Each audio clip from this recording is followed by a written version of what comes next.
Það er 20. júní og það verða að opna Elliðaárnar.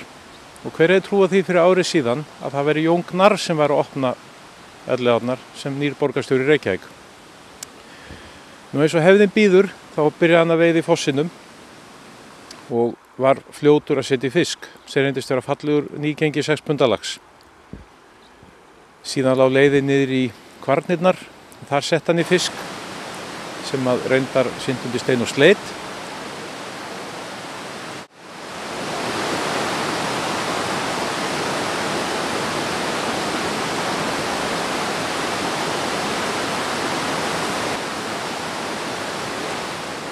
Og síðan rölti all hersingin niður á Breiðu.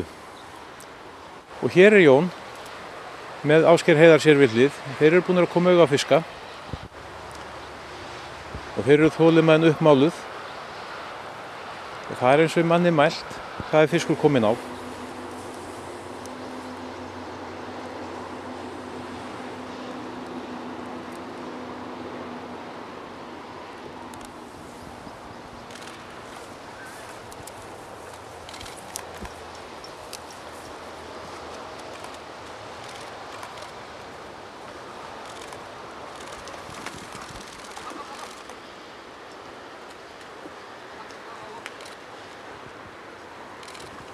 Og þetta er mjög fallegur lax líka, örlítið smærri eins og fyrri.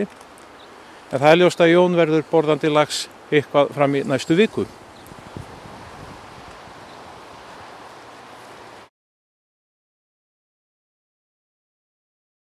Jón Gnarr borgarstjóri, fyrsti laxinn og fyrsti laxinn á ferlinum, er það ekki?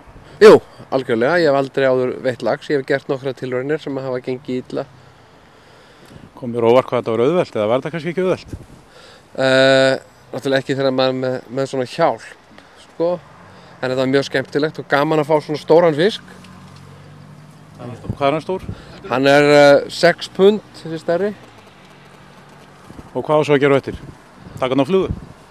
Já, ég ætla nú fara í fluguna og ég er með flugustöngina mína, sko, en þeir báðu mig að byrja á maðki. Því að það væri auðveldara og þá þyrftu menn að bíða styttara. Þú er ætlað að taka fluguna? Ég ætlaði að gera það, já. Mér finnst það lang skemmtilegasta veiði aðferðin. Þú hefur veitt svolítið áður, ekki? Jú, ég hef veitt svolítið bleikju og urriða en aldrei lax. Nei, þangað til núna? Já, alltaf verið eitthvað fyrst. Og svo misturu fisk áðan, hvaða sena var það einlega? Það var svokallar reynsluleysi. Ég sem sagt fattaði ekki að lyfta honum upp, þannig að hann synti undir stein og flækti línuna. Ég er ekki lítist á að fara út í og reyna að losa ef við sáum að Ásgeir Heiðar reyndi það reyndar en... Nei, hann sagði að þetta var vonlaust. Ég tók hann alveg trúanlega. Já, trúir honum. Já, ég treysti honum alveg. Heyrðu, takk fyrir þetta, Jón. Já, þakka þér.